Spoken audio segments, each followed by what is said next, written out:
Wow, let's get company, the All right. yeah, let that brother in. Yeah. Welcome to America. Yes, indeed. This is our brother, the founder, Lamont Collins, the founder of the Roots One-on-One African American Museum. It's a place in Louisville. You can see yourselves in history, explore the African experience and African American experience in its entirety, and gain greater understanding. Welcome to brother Lamont.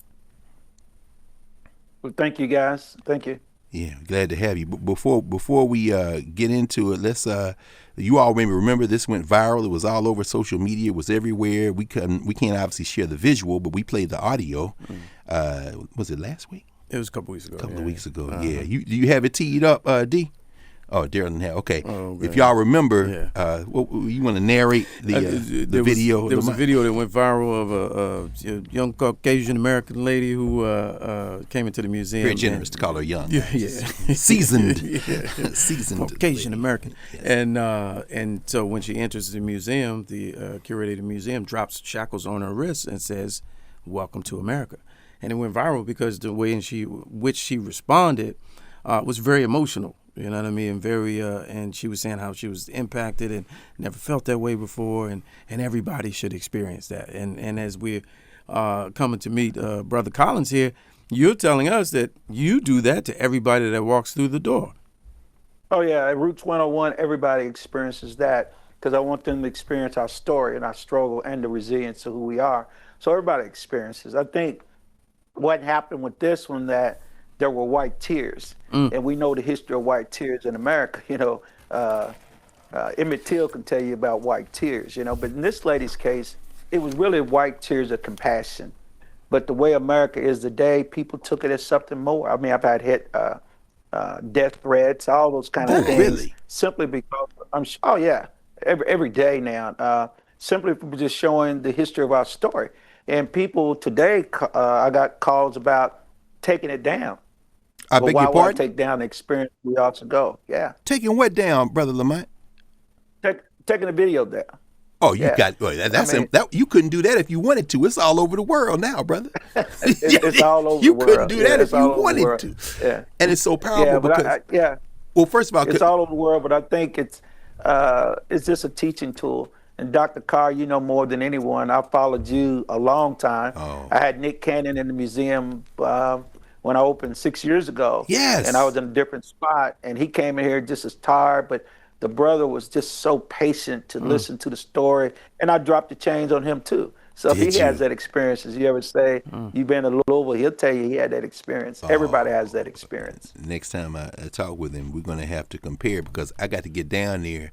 We have to get down there to your museum, brother. I mean, you know, you're a native of Louisville, huh? I mean, you say your mom gifted you with your homie Muhammad Ali's autograph. You played for the University of Louisville, so I'm sure you know the cats over in Pan-African Studies, Bob Douglas and them, many years on the faculty at the University of Louisville. And, you know, all of that life experience and then these years of study and then you building a literal institution.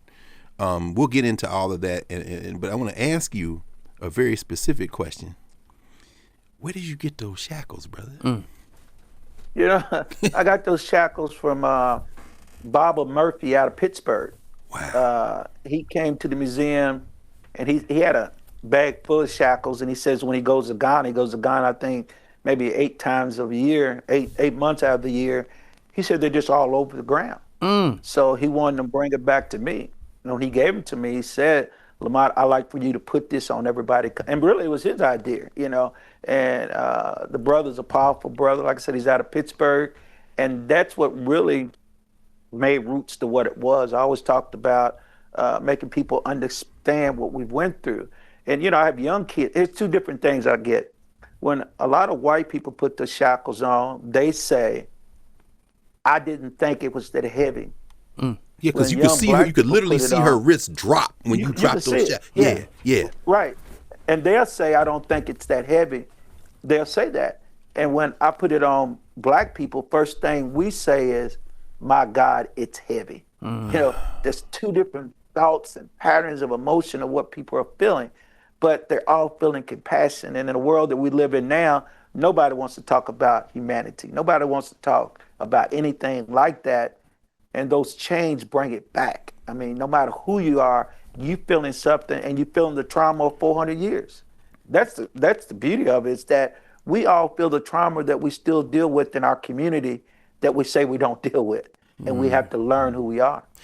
Oh, go ahead. No, I was gonna say when you do that, right? You do it to every patron that comes through, and then that video went viral of the white woman. How often, numbers wise, how often do white folks come through there? Well, I get a fair amount. I would say out of 65,000 people that I've gotten for this year, I would think at least 20,000 were white, at least. Wow. I always say I make the comfortable uncomfortable so we all can be comfortable. There it is. Yes, so sir. in my delivery, it's about an uncomfortable place to get to a comfortable place for all of us. And that's the way it's going to always continue. I tell you, Baba, it's wonderful to talk with you. And if you all haven't been to Roots 101, the African American Museum in Louisville, you absolutely have to go. I know I have to come down there, brothers, and we have to spend some time there. And it's very interesting to understand that Welcome to America is one of almost a dozen exhibits that you have. I mean, we want to talk about the Sankofa Players. But I mean, the names of some of these other ones: Faces of Africa, Big Mama's House, The Roots of Music. We see the homie and premature ancestor, although she's a very powerful ancestor, of course. We see Sister Breonna Taylor in the Protest to Progress. Could you talk about how you conceived the museum and how you conceived these many different exhibits, of which Welcome to America is only one? Well, I think it's just my life experiences what made me grow up. Like, I'm sitting in Big Mama's house right now. Oh, is that what I wish y'all could see this. Yeah, this is Big Mama's house. And remember, Big Mama is really where we learn our history. Our history wasn't put in history books.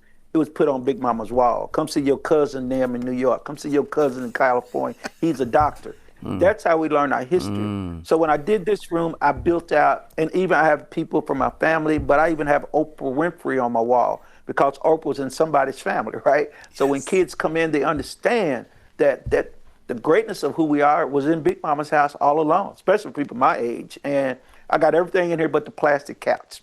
I got white Jesus on the wall. Yeah. Yes, sir. I got everything but the plastic couch. I got white Jesus on the wall. I got John F. Kennedy on the wall. I say you gotta have JFK on the wall. You know it. We gotta have it, right? So Big Mama's room is just one room that's an emotional journey. I always say for Black people, we allow culture to take place of history, right? So I tap a little of culture as part of our history, but I don't let culture define our history, because our history is our history, and that's what's brought us through. So yeah, Big Mama's house is one of my favorite rooms. I have a room, Breonna Taylor. Remember, Breonna Taylor was killed 6 months into me opening the museum in the middle of COVID, right? Yeah, 6 months, in the middle of COVID. And I always say that what God showed me there is that, in Black businesses, it's faith over finance. And it was faith over finance when I done this museum. That's a bar. And it's continued to be that way. That's a bar. Yeah. So you got that. Can I ask you about the four of us? What is that, Bob? Oh, okay. Yeah, that's right outside the room. That's about the brothers that broke the color barrier, University of Kentucky and University of Louisville. The ones at Kentucky, and I have their actual monument or trophy that's in front of Kroger Field Stadium at Lexington, is the four Black players that broke the color barrier. And two of them were right here, Nate Northern and Wilbur Hackett. They're both living. The other two have passed away. Well, those brothers wanted to bring it to Roots 101. I have the three brothers that broke the color barrier at the University of Louisville, which was Wade Houston, Luke Whitfield, and Sam Jones, I think his name was. But those three brothers broke the color barrier at the University of Louisville. And I also have Jim Green. Jim Green broke the color barrier in track and field at University of Kentucky. They named his stadium after Jim Green. He's also here in Louisville, Kentucky. So people and we're creating the Black Hall of Fame here. By next year, I would have a Kentucky Sports Hall of Fame right in this building. Oh man, that's major. So some of these cats are the ones that kicked in the door for you. What was your experience like at U of L? Exactly. What was that experience? Well, my experience was great. Yeah, my experience at U of L was great. I played with guys like Frank Mennefield, Otis Wilson, Joe Jacoby, I'm being a local boy. My college career was not as great as my high school, tore my knee up, but my experience as an athlete and my experience with those athletes made me who I am today. So it's been a great experience. At U of L, I won the Jerry Stringer Award for Communications. I was the first black intern at Wave TV, an NBC affiliate. I won an award called the Jerry Stringer Award. Jerry Stringer was a young brother on campus that Daryl Griffith, our basketball star, was his best friend. He was dying of cancer. Daryl said, "I'm going to win the national title for you." And that was a Jerry Stringer Award, and I won that first award at the University of Louisville as a student. My God. So I truly believe I was a student athlete, and I believe I've always represented being a black man in whatever situation I was in. Yes, sir. I see this Saturday you got the Butch Mosby National Chess Day Classic, and you're looking for 32 teams. I imagine that's going to get kind of intense in there, ain't it? Oh, it does. Yeah. I mean, and the cool thing about chess, and Dr. Carr can attest to this, is that what I love about chess and supporting chess is the Black Panthers use chess as a way of teaching young people. That's right. And one reason they use chess is because the white piece moves up first all the time. So the strategy is around right society, right? Yes, in checkers, we take red goes, black goes, but in chess, that white piece makes the move every time. So it teaches kids to strategize with a movement that they deal with. So the Butch Mosby Classic is going to be awesome. It's the biggest prize they had for that type of tournament right here in Louisville. And I was called Roots Our House. That's what you call it. I say Roots 101. People scream Our House because it's our house. It's our story. It's who we are. And I guarantee you, when you leave Roots, you do not leave here the way you come in. That's a fact. It's the first time in my life that it's been. When I was in business and done many businesses. But when it became purpose-driven, and what I do is purpose-driven, there's not a day that does not go by that I see a change in young people when they come through this. Oh, man. That's right. Bob Collins, thank you for spending some time with us, man. And we are so excited to have you that we probably, should have opened with this question. You've been open now 5 years. Man, could you walk us through why you opened it? We kind of clear, generally speaking, philosophically, but, give us a little bit on how you went about opening this place and why, and so that people can understand when we come to visit how it came into existence. Okay. I opened it because, Louisville is one of the most segregated cities in the country. Even though I've been part of Louisville more than 66 years, it was about telling our story that I never saw. Now, I saw it when I went to community centers, I went to football fields. In the sports atmosphere, you could always see it, right? But creating an atmosphere that's building the brain and the mind and the backbone at the same time, we didn't have that, right? And so many communities don't have that, right? Other places can raise millions of dollars in track and field, art, singing, dancing. Let me try to raise $1 million different, but I'm okay with planting the seed to make millionaires out of the seed. And that's what we're about. So I started it because what happened is, when I say make the comfortable uncomfortable, one day me and my wife went to a Bible study in our neighborhood that was predominantly white neighborhood. And we went in the basement. I noticed everybody had a corner with Confederates information, the granddaddy, grandma, they can go back 5 generations, right? And I noticed it, but when they came to my basement, my African artwork was in my basement. And one lady made a mistake of saying how uncomfortable she was in my basement. We say made the mistake. Made the mistake, said how uncomfortable she was in my basement. Yes, sir. And I turned to my wife and said, I'm going to build a place that makes the comfortable uncomfortable so we all can be comfortable. And that's how Roots 101 started. And it was 101 because in higher education, first class you take is a 101. It's the 101. So this is an educational journey. So that's 101. Yeah. And for the folks who may not be able to get to you immediately, you get to them? You got a mobile version of this? How does that work? Yeah, I have a mobile truck. Matter of fact, I'll be going to Battle Creek, Michigan soon to talk to their education department. Just left Evansville, Indiana. They have a black museum there, a terrific black museum in Evansville. So yeah, I get up and travel, man. I tell the story. I plant the seed. There's a proverb that I go by that says, "The greatest king plants shade trees he'll never set up under." So I just plant the shade trees and the seeds, and knowing from what I plant, from humanity to education to legacy, we're doing that, right? And when I try to raise dollars, people will say, do you have a succession plan?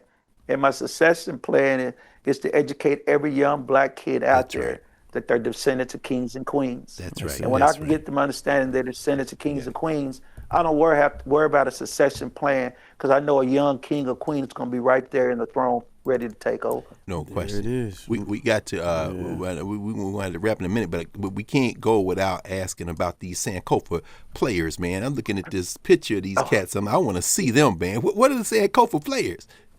Well, Sankofa's are actual singers in the community, some of the best singers in this community.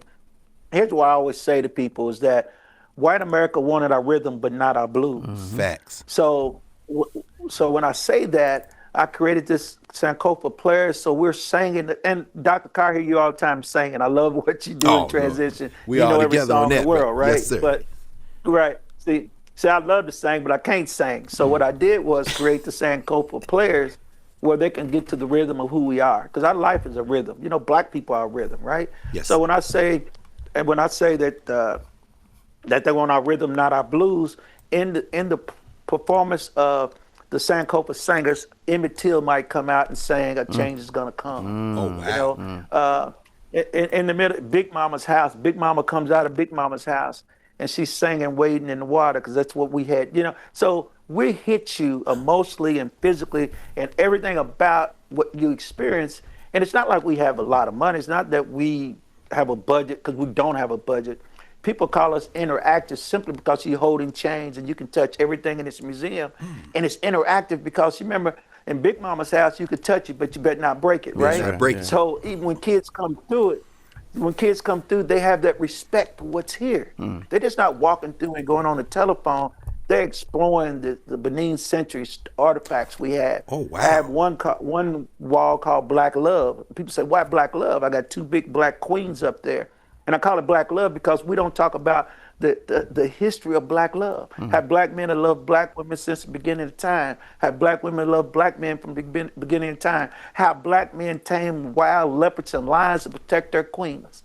Our kids don't get that. But when they get it here, man, you know, they get it here. We'll have to. So that's what it's about. I don't know. I see these gold boots and this Omega Psi Phi frame in there with the Alpha Phi Theta. I ain't gonna make no assumptions, but she got the D9 here and stomped the yard. Man, the great equalizer. Please tell me, is this a Klan outfit that somebody wore in the Circle of Hate? Yes, it is. Really? That's right. The Klan is in the middle of my museum, and people wonder why I put the Klan in the middle of the museum. And why I do that, because we're in the middle of hate right now. Yes, sir. And the kids have to understand the history of hate. Yes, you know, what happened during Reconstruction is what we see in today. So when the Klan come rolling in town as saviors doing Birth of a Nation, which was done in Kentucky by D.W. Griffin. That's right. When they come in this museum, they see the history of white America when they put the narrative of how they're going to make America great again. So when you go in that circle, you see the Klan's outfit, but you also see the rally that happened on January the 6th. Because I'm putting that all together, right? That is the birth of a nation for us to see in Roots 101. Yes. So you come out with that. Yeah, and Stomp the Yard, I talk about, I'm not a black Greek. I don't know historically if there was black Greeks, but I agree there's black brotherhood. Yes, sir. There's a black sisterhood. Yes, sir. And we have to acknowledge the wisdom and the strength of the Divine Nine. And I'm with that, so I have to show that. And up the steps, when you go up my steps, I have historical black colleges on the steps because it's called the Stairway to Success. Wow. Because success is education, is our success. So you see that going through this museum. Yes, sir. And when you go to Breonna Taylor, that was the actual things from Breonna Square that's in that room. Oh, wow. Now, other museums got millions of dollars to make copies of what was on Breonna Square. I got the original stuff off Breonna Square. Yes, sir. Well, y'all check that out. Y'all held they got it down. millions of dollars. I got stuff, but that stuff that I keep holding on to, because that's what's making Louisville better than what it was. That's right. Y'all held it down for a long time in that square, man. Shout out to my young bull who came up to Howard, one of Rahman Ali's grandkids, Sean Ali. Mickens, who was there, of course, and y'all held that down for the whole world there for so long. Yeah. I see now y'all have a gift shop, so long before we get a chance to see each other, which ain't gonna be but a short time, I'm getting me one of these Roots 101 classic hoodies, and thank you, man. Oh no, are you kidding? Come on, man, we gotta do that. So it's roots-101 right .org. Baba, this has been a real pleasure, Baba Lamont. First of all, when you come back, man, we need you to come back and have this conversation some more in the future. Let's do that. Okay. Yeah. Let's do that. And for those who want to come visit, when can they? Cause I hope you take a day off, man. You and your wife. when are usually your hours? I work from Tuesday to Saturday, but my wife would tell you I never stop working. But Tuesdays and Saturdays is the day that we're closed. When you're teaching and educating, yes, sir. And I think that's what we do. Every opportunity is an opportunity to teach, and that's what we do here. Yes, sir. I always say I'm a modern day abolitionist, and I definitely believe that. And I got that from a young man that came in here from a school at Risk School, and at Risk is the students you say don't know anything, right? This young black brother came in here, and in 5 minutes into the museum, when I got through doing the presentation, he said, "Mr. Lamont, you're an abolitionist." Okay. When that brother told me that, it took me to a whole different level of the responsibility, accountability that I have today. Yes. And I have to be an abolitionist. I have to fight. Teachers are abolitionists. I hold events with the Jefferson County school system. Yes. We now have a black superintendent named Dr. Yearwood, who now is leading our Jefferson County school system. So I'm always supportive of our educational system, and that's why we're here. So when this young man called me an abolitionist, I knew what I did was getting to him, which means we can get to all kids. That's right. Even if they call kids at risk. No question. That's great. Shout outs to Simmons College of Louisville, and of course up there in Frankfort, the great Kentucky State Thoroughbreds, those HBCUs in Kentucky. We wanted to ask you, man, where'd you go to high school? I was high school at Fern Creek High School, which was like the rocket ship of busing during 1974. I think my sophomore year. And when I say the National Guard, I had teachers that were burning crosses in the parking lot and coming in class smelling like smoke. I bet you say, because your age, I know, because I'm 60, so I'm a little bit behind you, but you were in the shock troops. You were in the first generation that actually had to get on those buses and break it up, right? Because, I mean, prior to that school, where would you have been assigned to prior to desegregation? What's the historically black high school in Louisville? Well, in my case, it was different. My parents moved us to an all-black neighborhood called Montclair. The same neighborhood where black lawyers and black doctors built. The same neighborhood Muhammad Ali's mom lived on Verona Way. Jimmy Ellis, the heavyweight champion, lived up the street. So my high school years, I spent it in a black Mecca, right? Yes, sir. That helped change my life. Yeah, I went to houses where there was doctors and lawyers, and the first thing, it was Dr. James Coleman used to say to me, he would say, "Lamont, what do you think?" And he challenged me at 9th grade, "Tell me what you think." That's the first thing he would say to me. And my mother's thing to me was always, "What did you say?" What did you say? So my mother's challenge to me was, "What did you say to people when they say?" So I always had quizzes and all that from the time I was like in the 9th grade.